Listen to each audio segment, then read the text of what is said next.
ನೀವು ಕ್ಷಮೆ ಕೇಳದೆ ಇದ್ರೆ ಬಿಡಿ, ಕರ್ನಾಟಕದಲ್ಲಿ ಚಿತ್ರ ಬಿಡುಗಡೆ ಯಾಕೆ ಬೇಕು? ನೀವು ಕ್ಷಮೆ ಕೇಳಲಾಗದಿದ್ರೆ ಸಿನಿಮಾನು ಕೂಡ ಮರ್ತ್ಬಿಡಿ, ಕರ್ನಾಟಕದಲ್ಲಿ ಯಾಕೆ ಬಿಡುಗಡೆ ಮಾಡಬೇಕು ಅಂತ ಹೇಳ್ತೀರಿ? ಒಂದ್ ಕಡೆ ಕ್ಷಮೆ ಕೇಳೋಕ್ಕಾಗಲ್ಲ, ಆದ್ರೆ ಚಿತ್ರ ಬಿಡುಗಡೆ ಆಗ್ಬೇಕು ಅಂತೀರಿ, ಭದ್ರತೆ ಕೊಡಿ ಅಂತೀರಿ. ಹೇಗೆ ಅಂತ ಹೈಕೋರ್ಟ್ ಪ್ರಶ್ನೆ ಮಾಡಿದೆ. ಕಮಲ್ ಹಾಸನ್ ಪರ ವಕೀಲರಿಗೆ ಹೈಕೋರ್ಟ್ನ ಪ್ರಶ್ನೆ ಇದು. ಯಾರ ಭಾವನೆಗಳಿಗೂ ಕೂಡ ಧಕ್ಕೆ ಆಗುವಂತಹ ಮಾತುಗಳನ್ನ ಆಡಬಾರ್ದು. ಆದ್ರೆ ನೀವು ಮಾತನಾಡಿರುವಂತಹ ಮಾತು ಇಡೀ ಕನ್ನಡಿಗರ ಮನಸ್ಸಿಗೆ ಘಾಸಿಯಾಗಿದೆ. ಅವರ ಭಾವನೆಗಳನ್ನ ಕೆರಳಿಸುವಂತೆ ಮಾಡಿದ್ದೀರಿ, ಅವರ ಭಾಷಾಭಿಮಾನವನ್ನ ಕೆರಳಿಸುವಂತೆ ಮಾಡಿದ್ದೀರಿ. ಹೇಗೆ ಹೇಳ್ತೀರಿ? ತಮಿಳಿನಿಂದ ಕನ್ನಡ ಹುಟ್ಟಿತು ಅಂತ ಹೇಗೆ ಹೇಳ್ತೀರಿ? ಈಗ ನೀವು ಹೇಳಿರುವಂತಹ ಹೇಳಿಕೆಯ ವಿರುದ್ಧವಾಗಿ ಕನ್ನಡಿಗರು ರೊಚ್ಚಿಗೆದ್ದಿದ್ದಾರೆ. ಹಾಗಾಗಿ ಸಿನಿಮಾ ಬಿಡುಗಡೆಗೆ ಒಪ್ಕೊಳ್ತಾ ಇಲ್ಲ. ನಾನು ತಗ್ ಲೈಫ್ ಸಿನಿಮಾ ನೋಡಲು ಬಯಸಿದ್ದೆ, ಆದ್ರೆ ಈ ವಿವಾದದಿಂದಾಗಿ ನೋಡೋದಕ್ಕೆ ಸಾಧ್ಯವಿಲ್ಲ.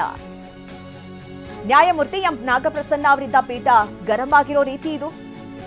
ನಾನು ಕೂಡ ತಗ್ ಲೈಫ್ ಸಿನಿಮಾ ನೋಡೋದಕ್ಕೆ ಬಯಸಿದ್ದೆ, ಆದ್ರೆ ಏನ್ ಈ ವಿವಾದ ಆಯ್ತು? ಈಗ ಸಿನಿಮಾ ನೋಡೋದಕ್ಕೆ ಸಾಧ್ಯವಾಗೋದಿಲ್ಲ. ಯಾಕೆಂದ್ರೆ ಕರ್ನಾಟಕದಲ್ಲಿ ಸಿನಿಮಾ ಬಿಡುಗಡೆಗೆ ಕನ್ನಡಿಗರು ಒಪ್ಕೊಳ್ತಾ ಇಲ್ಲ. ಯಾವ ಕಾರಣಕ್ಕೂ ಕೂಡ ಸಿನಿಮಾ ಬಿಡುಗಡೆಗೆ ಅವಕಾಶವನ್ನ ಮಾಡಿಕೊಡೋದಿಲ್ಲ ಅಂತ ಹೇಳ್ತಿದ್ದಾರೆ. ಒಂದು ವೇಳೆ ಥಿಯೇಟರ್ಗಳಲ್ಲಿ ಸಿನಿಮಾ ಹಾಕಿದ್ರೆ ಬಂದು ಅಡ್ಡ ಮಾಡ್ತೀವಿ, ತಡಿತೀವಿ, ಸಿನಿಮಾ ವೀಕ್ಷಣೆಗೆ ಅವಕಾಶವನ್ನ ಮಾಡಿಕೊಡೋದಿಲ್ಲ ಅಂತ ಹೇಳಿ ಕನ್ನಡಿಗರು ಪಟ್ಟು ಹಿಡಿದು ಕೂತಿದ್ದಾರೆ. ಆದ್ರೆ ಇನ್ನೊಂದು ಕಡೆ ಸಿನಿಮಾ ತಂಡ ಏನ್ ಮಾಡ್ತಾ ಇದೆ ಅಂದ್ರೆ ಹೈಕೋರ್ಟ್ಗೆ ರಿಟ್ ಅರ್ಜಿಯನ್ನ ಸಲ್ಲಿಸಿ ನಮಗೆ ಭದ್ರತೆಗೆ ಅವಕಾಶವನ್ನ ಮಾಡಿಕೊಡಿ, ಸಿನಿಮಾ ರಿಲೀಸ್ಗೆ ಅವಕಾಶವನ್ನ ಮಾಡಿಕೊಡಿ, ನಾವು ಸಿನಿಮಾವನ್ನ ಬಿಡುಗಡೆ ಮಾಡ್ತೀವಿ ಕರ್ನಾಟಕದಲ್ಲಿ ಅಂತ ಕೇಳ್ತಾ ಇದೆ. ಹಾಗಾಗಿಯೇ ನ್ಯಾಯಮೂರ್ತಿಗಳು ಈ ರೀತಿ ಪ್ರಶ್ನೆಗಳನ್ನ ಮಾಡ್ತಾ ಇದ್ದಾರೆ.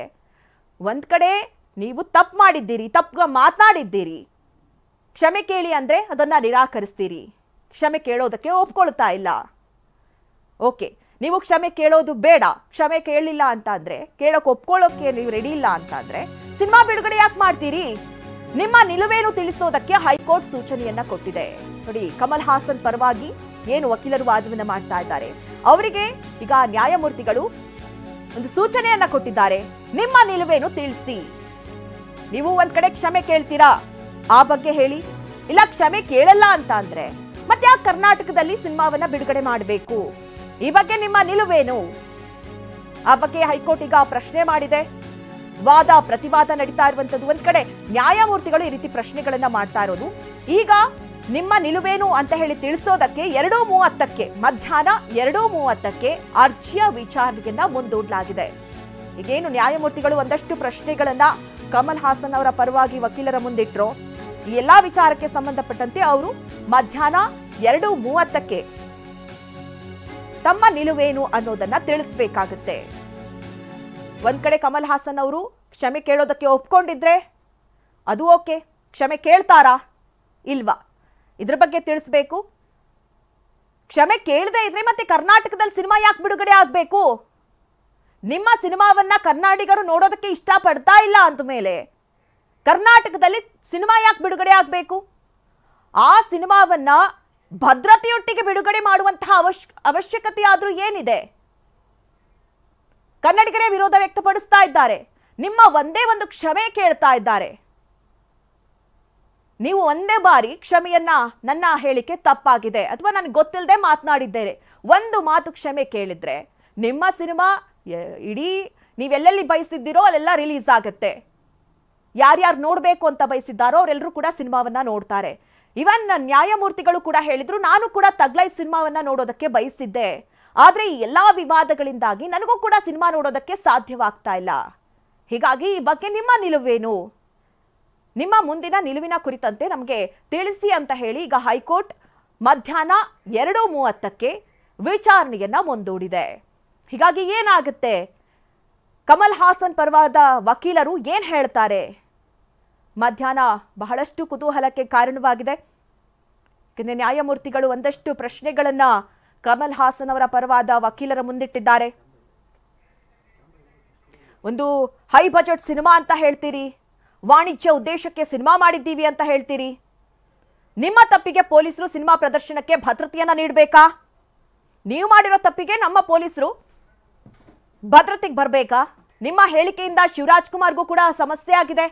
ಅವರು ಕೂಡ ಸಾಕಷ್ಟು ಸಮಸ್ಯೆಯನ್ನ ಅನುಭವಿಸಬೇಕಾಗಿ ಬಂತು.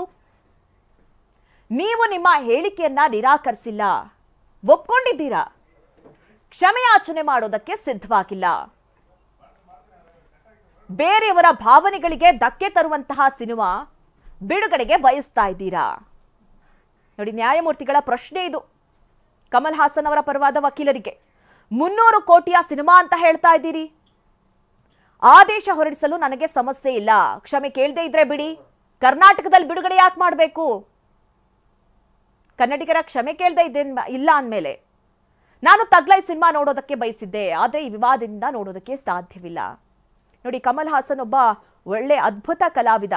ಅವರ ನಟನೆ ಬಗ್ಗೆ ಯಾವುದೇ ಮಾತಿಲ್ಲ. ಈ ಹಿಂದೆ ಕರ್ನಾಟಕದಲ್ಲೂ ಕೂಡ ಹಲವು ಸಿನಿಮಾಗಳನ್ನು, ಅಂದರೆ ಕನ್ನಡ ಸ್ಯಾಂಡಲ್ವುಡ್ನಲ್ಲೂ ಕೂಡ ಹಲವು ಸಿನಿಮಾಗಳನ್ನು ಮಾಡಿದ್ದಾರೆ. ಅವರ ನಟನೆಗೆ ಇಡೀ ದೇಶವೇ ಮೆಚ್ಚಿಕೊಂಡಿದೆ.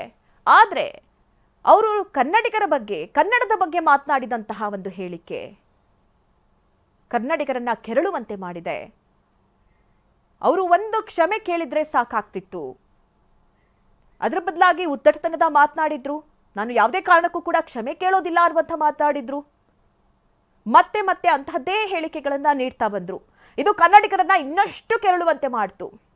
ಹೀಗಾಗಿ ಏನು ಅವರ ತಗ್ ಲೈಫ್ ಸಿನಿಮಾ ಭಾರಿ ನಿರೀಕ್ಷೆಯನ್ನ ಹುಟ್ಟಾಕಿದಂತಹ ಸಿನಿಮಾ ಅದು. ಆದರೆ ಆ ಒಂದು ಸಿನಿಮಾಗೆ ನಮ್ಮ ಕರ್ನಾಟಕದಲ್ಲಿ ಎಂದಿಗೂ ಕೂಡ ಅವಕಾಶವನ್ನ ಕೊಡೋದಿಲ್ಲ. ಅಂದ್ರೆ ಕಮಲ್ ಹಾಸನ್ ಅವರು ಕ್ಷಮೆ ಯಾಚಿಸೋವರೆಗೂ ಕೂಡ ನಾವು ತಗ್ ಲೈಫ್ ಸಿನಿಮಾ ಬಿಡುಗಡೆಗೆ ಅವಕಾಶವನ್ನ ಕೊಡೋದಿಲ್ಲ, ನಾವು ಥಿಯೇಟರ್ಗೆ ನುಗ್ತೀವಿ ಅನ್ನುವಂತ ಎಚ್ಚರಿಕೆಯನ್ನ ರವಾನಿಸಿದ್ರು ಕನ್ನಡಿಗರು. ಅದರ ಬೆನ್ನಲ್ಲೂ ಕೂಡ ಈಗ ಹೈಕೋರ್ಟ್ ಮೊರೆ ಹೋಗಿದೆ ಚಿತ್ರತಂಡ ಬಿಟ್ರೆ ಕನ್ನಡಿಗರ ಕ್ಷಮೆ ಕೇಳುವಂತ ಕೆಲಸವನ್ನ ಮಾಡ್ತಾ ಇಲ್ಲ.